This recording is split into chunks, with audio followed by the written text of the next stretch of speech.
Welcome to Igniting Inspired Insight, a space for real conversations with incredible humans. I'm your host, Jae, and in each episode, we get to explore three questions that open the door to reflection, resonance, and revelation. This is a space for truth, trust, and the kind of insight that comes from simply being human. So let's begin.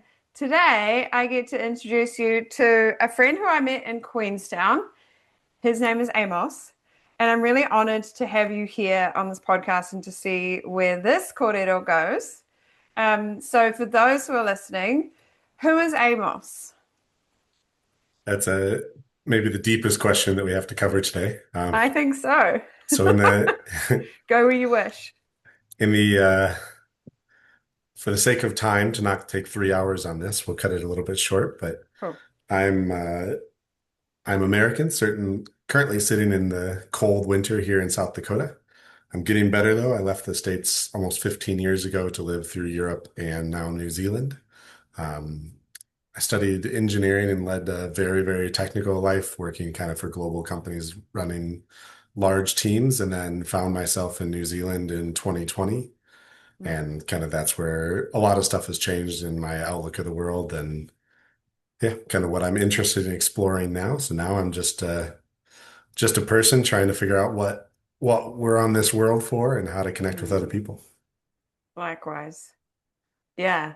And this is where we get to lead into this first question, which will give us another sort of view of where you're at. But first question, as you know, the common thread, what's one moment, experience, or belief that changed the way you view the world? Yeah, it was a good question. I'm glad I had that ahead of time so I can actually put some thought into it. Yeah.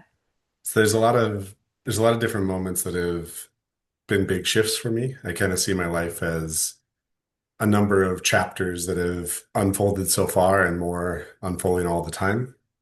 Um, so one thing that kind of popped up for me is that, as mentioned in the Who Am I section, I led a very technical kind of corporate driven life for a long time.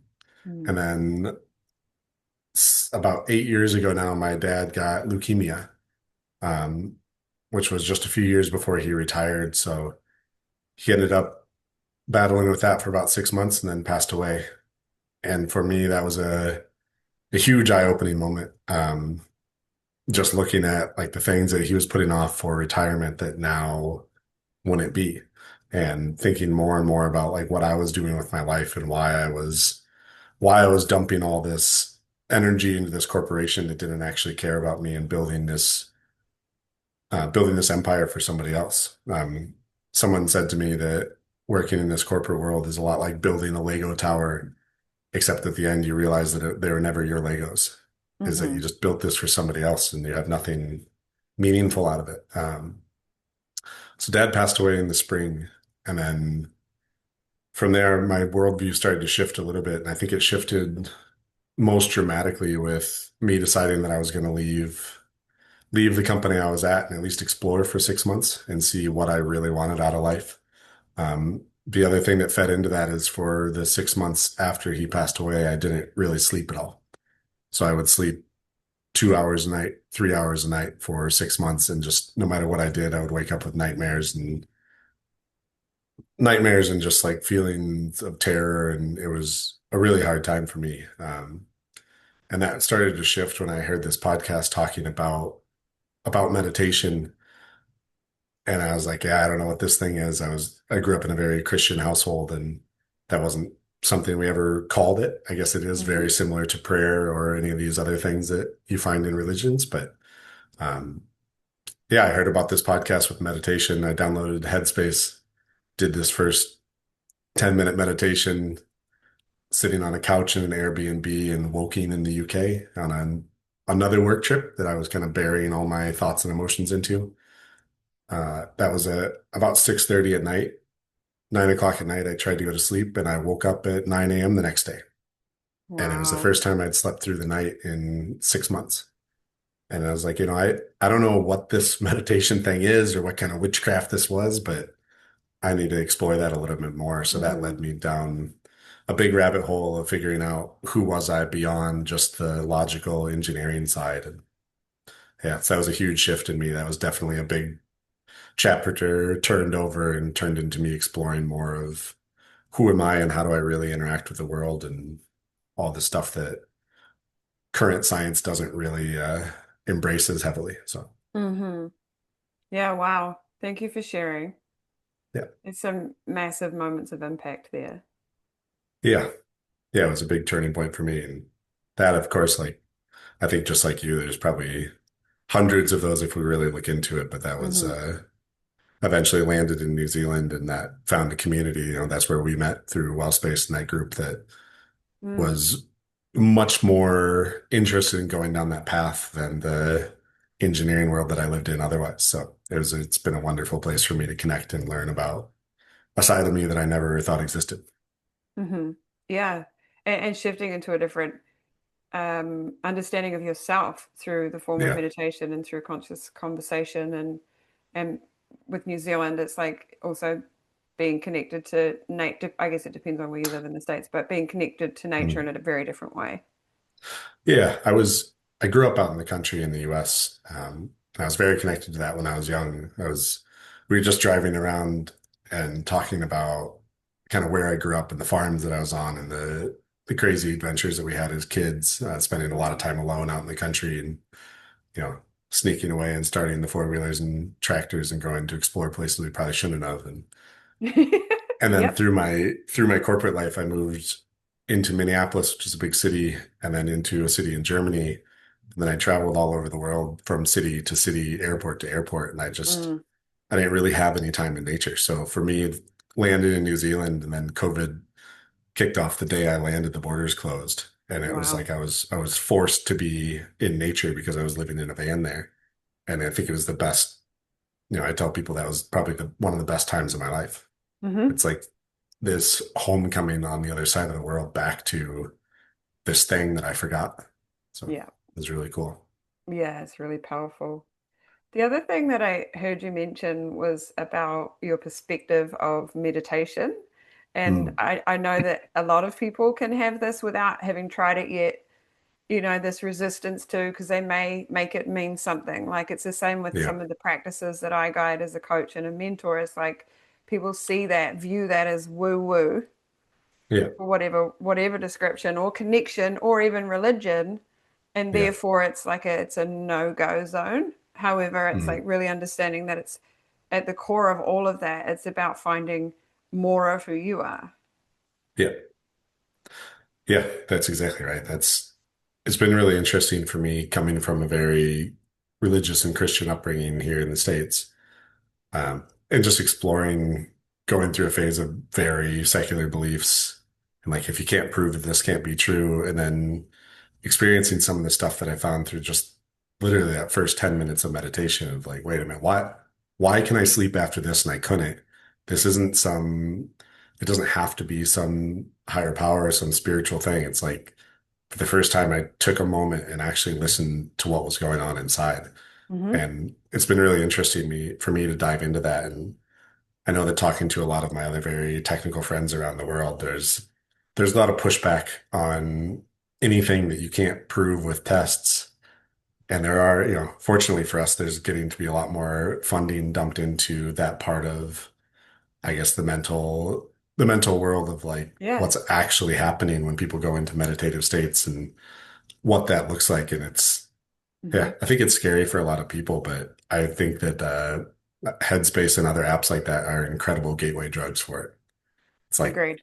a 10-minute bite. It's not connected to any religion, nothing else. It's just like Just sit, you listen to yourself. your breath, Yeah. see what happens. Yeah, And I and think it's understanding your incredible. brain and your vibration and Mm, your nervous system and all those sort of things in a different way. yeah, But what you're also saying, which is so true, is the spiritual or and the religious world, even prayer is being studied, and the shifts in energy and the shifts in state and the shift in the psychology and the physiology is really happening and being reflected back. And I mm, understand why humans feel like they need that logical proof, that fact, and the evidence in yeah, order to try something. However, it's wow. That's never been me. I don't need the proof apart from if it made me feel good, I'm there for it and Yeah. let's explore it. Yeah, that's for sure. That's something that like I talked to my nephew a lot about that. He's one of the most creative people that I've ever been around, at least in a lot of years. And it reminds me of when I was younger, going into his room that's just like wildly chaotic and he has all this stuff that he's designed and built. And he was telling me the other day that somebody said he should go to engineering school. And I was just like, please don't do that. Mm. Because that was the path that I took. And what I realized many years after I finished engineering school is that what that did is it built this worldview in me that you have to prove that something's real if you want to do it. Hmm. And before that, I was much more open to how things made me feel and following what felt good and intuition and all these other things. And university actually kind of shut that down for me. Hmm. It made me really good at doing math and making sure stuff wasn't going to break, which is important. But Hmm. it also stifled a part of me that I think is like what the real me actually is. And Yeah, yeah, that's the last thing I want to see, people that I love go through of, yeah, losing themselves just to find a few dollars. that's it. And I mean, that's just such another beautiful reflection of growth is getting to share that Mm. perspective and to pass that on and be like, in a nice way, it's like, maybe don't do what I did. Yeah. I was like, there's so many cool opportunities for you, and I'll help you learn the things that you really want to learn from that. Hmm. But like, don't let anybody push you down. And Yeah, yeah. agreed. Agreed. So Mm. that kind of intuitively leads me into the second question for you, which is, and since this time of like landing in New Zealand and shifting gears in terms of the work and being Mm. more explorative of self, what do you think you've learned the most about yourself?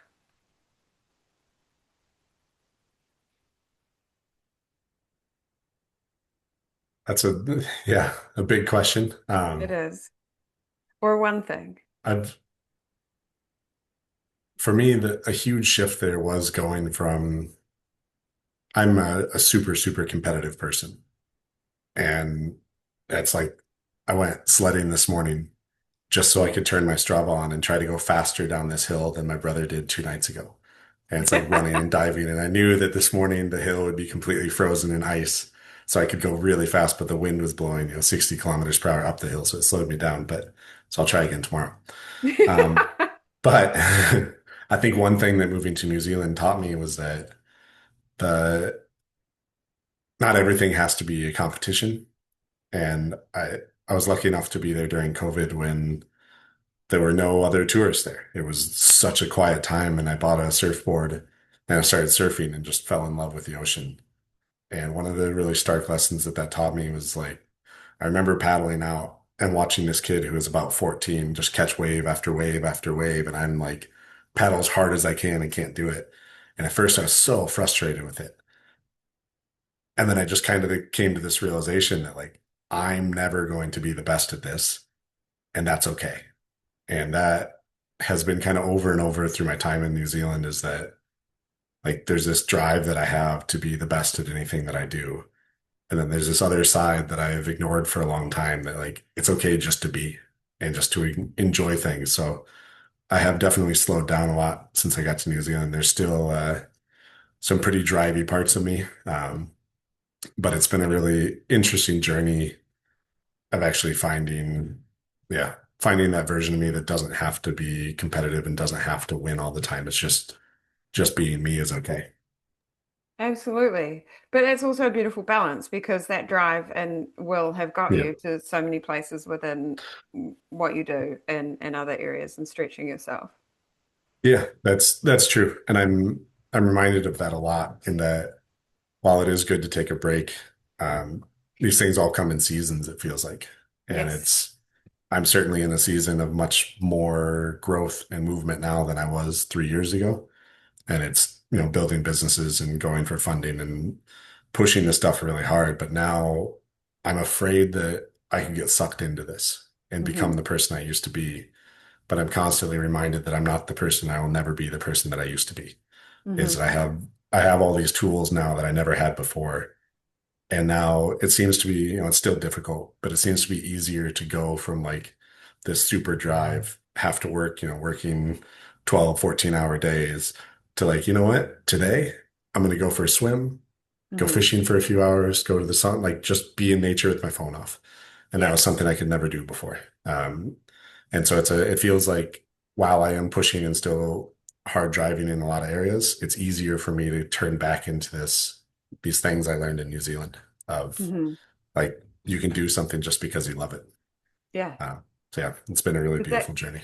yeah. And that's the ultimate balance, right? Again, knowing that you have the Mm, drive and it's available for you when you need to get shit done, but yeah, also holding yourself to that regulation. And I just think that's perfect because that's the ultimate goal. It's not, it's, we don't achieve balance, but we find yeah, more of it and we know how to regulate. And therefore, I was actually just talking about that with a client, but like it's understanding when we need to shift gears and shifting the perspective like that actually serves me. That makes me more mm, creative or more driven or more innovative in the other areas because I'm giving myself that freedom and that play and that curiosity. yeah. You're exactly right. And there is a big fear inside of me though that will I lose control of that? Because I certainly in the past felt like I lost control. Mm, And yeah, so there's this fear, and it's good to have be surrounded by people who've been on those journeys too, yeah. just to remind each other that like, yeah, one, if you lose control, I'll tell you. Um, Yes. we'll let you know if you're driving too hard, but the other one is Yeah. just like people to understand the journey too. And I think that New Zealand is a really beautiful place because of that, because there's especially Queenstown is that Hmm. there's so many people that have been the best in the world at whatever they did that found their way to New Zealand, and that's where they've gone to like reconnect with nature and themselves. And Hmm. there's Understand what's amazing important. community of support. Yeah. And really understanding what's important in the wholeness of Yeah. life and not just one area. And I'm sure that Mm. the loss of your dad would have taught you that as well. That's what loss Yeah. does. And that's been something that's come through really a lot in this podcast with people really sharing Mm. like big moments that have shifted what's important, what we want our life to look like, where we're going moving forward. But what I also hear and what I firmly believe in is if you're already questioning and have that like valid fear of like that's not who I want to be, it's never going to happen. Yeah. Yeah. You're exactly right. And yeah, this is a conversation I have over and over. And then there's that voice in my head, like if you're thinking about this, you're already 10 steps ahead of where you were last time. And you're already a very different person from that person that you Ah, will ever be again. the tiger's got to go. That's sweet. Fair enough. So here we are in the third section, which is reflecting light. And you have a question for me. Oh, I do. I was looking for the most hard-hitting question I could possibly come up with, Oh, but here we go. I settled for this instead. Bring You it. don't have to be the best at asking questions. Um, so I talked a little bit about, for me at least, it feels like my life is unfolding in different chapters that kind of are underpinned by different experiences or locations or focuses and different practices that come with those. So my question for you is that I know that you're constantly growing and changing as well. Are there any new practices that are emerging or that you're spending time on now that maybe you're just starting, but you think they may play a major role in this next chapter for you? Yeah. And it's interesting because the answer's in the question. But for me, it's understanding what phase I'm in and embracing that phase. And that's Mm, medicine for me. So before it was like trying to do everything all at once or just kind of breezing through with what's in the moment while also maybe trying to push myself in areas that I didn't need to and pull back from areas that I wanted to stretch in, and so there's depth to that answer, but it's like it's really understanding what phase am I in right now and what part of me is needed in order to meet that phase in the way that I want to. Is that yeah. making sense for you? Yeah, it does. I mean, with that understanding of kind of the phases that you're in, is there some Mm. experience that led you to that? Like, can you remember I the think, moment when you're like, wait a minute, there's phases to this? yeah, I think that part of it is is really tuning into the seasons and the cycles of nature, and I do that Yeah. in quite a few different ways, whether it's astrology, whether it's like what moon phase we're in, and that isn't so much woo-woo. It's about literally like what are the natural cycles happening in the universe, as well as I like a bit of the flavor as the spirituality. Um, Yeah. and then also like this is a really big part of my medicine is the season, the literally the summer, winter, spring, like, and what energy that carries for us.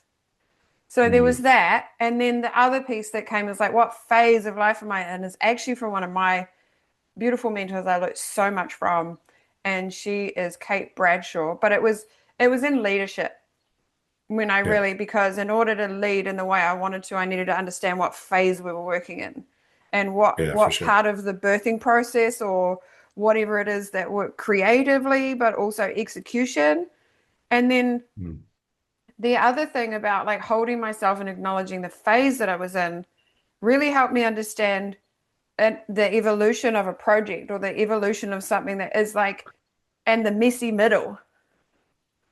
Like, and that Yeah. there is always a messy middle. And to even when you know that, that's what drives you and keeps going. But also, it helped me with phases that helped me understand how I work within that phase. Yeah. So it gave me more grounding, I think, of like, of, yeah, literally standing in where I'm at. Yeah. Nice. I like that Mm. there's part of that came through some mentor that you had. That's certainly something I've leaned more into as I've gotten older and is, yeah, such a powerful thing to have people around you that can help guide you through some of that stuff. Yeah. Yeah. And then Mm. it also, it ripples into the way I plan and the way I Yeah. understand where I'm at. It also helps for energy preservation and Mm. preparing, knowing that things aren't like full, because often until that, we view things as like everything is permanent, Yeah. whereas Yeah. understanding what phase we're in is like, oh, this is temporary and it'll end here and then there'll be this. And it's like, it's to me, that helped me get more into my creative and feminine fluid Mm. trust and intuition as well. Yeah. Yeah. And I think that that's really powerful. Yeah. Yeah. That's really cool. Mm. I'm, I've been thinking a lot about the phase thing where you mentioned the seasons. And with me just finishing New Zealand, finishing the winter in New Zealand, and then coming back to the Northern Hemisphere just in time for the winter, uh, it feels very strange that that I'm not like out of winter. Usually there's spring and then I'm driving harder, but I'm landing Hmm. here at the time where people are going into this hibernation of sorts. And it's just a Yep. very strange, yeah, a strange thing. So I'm really looking Mm. forward to getting back to the Southern Hemisphere where it's maybe more in line with the flow of what I'm going through now. Yeah. Yeah. And it's interesting that you say that because that is something that really sort of ignited that way back was that I traveled and I remember at one point I had 7 summers in a row. Yeah, And there was a which sounds part of great me in that was theory, like, right? yeah, it sounds amazing. But then I was like, my body is actually really suffering because I'm in this Mm. that high energy all of the time, and there Yeah, wasn't that low and that reprieve. And it's funny that this year was like really when I really looked ahead at winter and was like, winter's coming. How do I want it to look, and what do I want to do with that time? And yeah, I come out the other side with creative projects like this, yeah, and but also a whole different level of energy and even understanding the foods and different things within the season and what our body needs. It's awesome. yeah. That's super interesting. I found myself craving like springtime foods, but Hmm. I'm in the autumn or now you could say deep winter here. It certainly feels like winter outside, but I guess Yeah. winter doesn't officially start for a few days. But But negative yeah, 11 is absolutely winter. Thank you. yeah, it was negative 25 the day I landed here, and I was like, what have I done? Yeah, Yeah. wow. Yeah, bring on New Zealand summer, Yeah, which for is sure. actually also really interesting because in comparative to a lot of other places in the world, we don't have the hottest summer, but it No. will feel like that when you come from where you are. It'll be it'll be 25 or 30 degrees warmer than where I am. So Yeah, yeah. Yeah, it'll perfect. be great. Yeah. Mm. So, thank you so much for sharing everything that you have with us today. And what I wanted to do now is just take an opportunity to for you to share with those who are listening what it is you do and maybe how they can connect with what you do.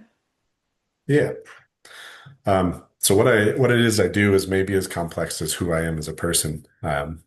It feels like I'm involved with everything. One of my close friends in Queenstown recently introduced me to somebody, and he's like, "Oh, the person asked what I do for work," and James, my friend, said, "Let me explain what Amos does. There's all this stuff going on, and Amos just has he's involved in everything. He just has fingers in every pie you can think of," which I thought was pretty funny. But the main things that I do is I have a workshop in Queenstown. So my goal is to help more people start small businesses and basically take an idea or a dream for products that they have in their head and turn that into something physical so they can push it out into the world. So we're running an incubator program in Queenstown. So if people happen to be there and have ideas for businesses, that's most of our effort. This is running as a social enterprise. So my goal here is that we break even and then maybe I can pay for my travel so I can spend summer after summer like you and then realize that's not right for me. Um, and That's then we're amazing. also, That piece yeah, there, that project, what I love, what it was inspires me about that is that there are a lot of innovators out there who have these mm, ideas, but that they don't come to fruition because they don't have the support like you're yeah, offering. you're exactly right on that. This is a huge hurdle. I don't know how many times I hear people saying, "Oh, I had this idea and just didn't know what to do next." So we're there to help people figure out what to do next. Yep. So yeah, very connected globally on that. We're just signing up or getting some stuff going with the Mountain Bike Innovation Center in Scotland and one in the US. And so we're running this big global thing, which I need to get back to summer so I get some more energy to really drive this across the line. But That's yeah, exciting. that's kind of what we're up to.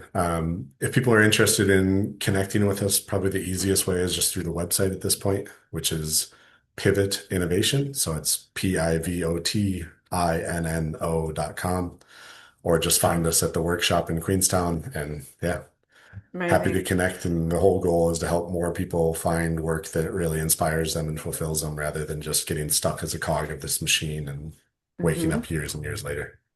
We know the feeling of the difference. Yep, for sure. That's beautiful. Thank you so much. Anything else that you're doing in Queenstown? Anything inspiring that people can connect with? I've we run monthly events there on Thursdays. Yeah. The best thing, if there's people in Queenstown listening to this and they haven't gone to it, certainly go to the neighborhood story slams. I have heard about that. Have you not been? Not yet. Not yet. They started Oh, after I left Queenstown, but it's definitely on my radar. yeah, this is I think the best event that I've been to in years and years. Hmm. It's a really interesting thing in the world as we move more and more digital. It's 5 to 7 minutes of people standing in front of a group of people. No, nobody has their phones out. Nobody's doing anything in the digital world. And it's just like someone telling a story about a real life experience they had for 5 minutes. And Mm, there's six of those in a night. And it's an amazing thing that it's just like forces human connection, which is what yeah. a lot of us crave. So it's an incredible way to actually like be a part of a community. So I love that. What if you I don't want also to love launch a is that, product, do that. yeah. What I love about that too is something that I think about often is with the world that we live in, we've lost the art of storytelling Yeah, for sure. and sharing a story with each other. It's all like just logical, sort of gone. Yeah. Yeah. Yeah, it's beautiful to watch people get up and tell stories that, a lot of the people, the community is pretty small there. And a lot of the people are people we walk by every day or that, Mm, we know from one aspect of their life, but don't really know them deeply. And just to hear usually a much deeper part of them. And the stories are almost always funny and like sometimes scary or sad, but hmm. it's incredible. And it is Yeah. just flexing that muscle of storytelling, which I agree with you is something that as a Western culture, at least we're losing, which yeah, is a shame. So we Yeah. should keep it alive and do what we can to help people do that. So if anybody wants to That's tell stories and is scared, have them reach out to me as well, and I'll coach them through and we'll figure out how to do it together. that's so cool. I love that. And a worthy mission, that is for sure. Yeah, it's a blast. Well, thank you so much for joining us today on another episode of Igniting Inspired Insight. And I do feel like it's just been very much that. Mm. If today's conversation moved you, those who are listening, share it with someone who would love it, or perhaps open up the conversation between the two of you and see where that takes you. And remember that insight lives in everyday moments. Keep listening, keep asking, and keep igniting the way. Amos, thank you so much for being here. Yeah, thanks for having me, Jay. It's been a blast. Yay, sweet. Thank you. Thanks.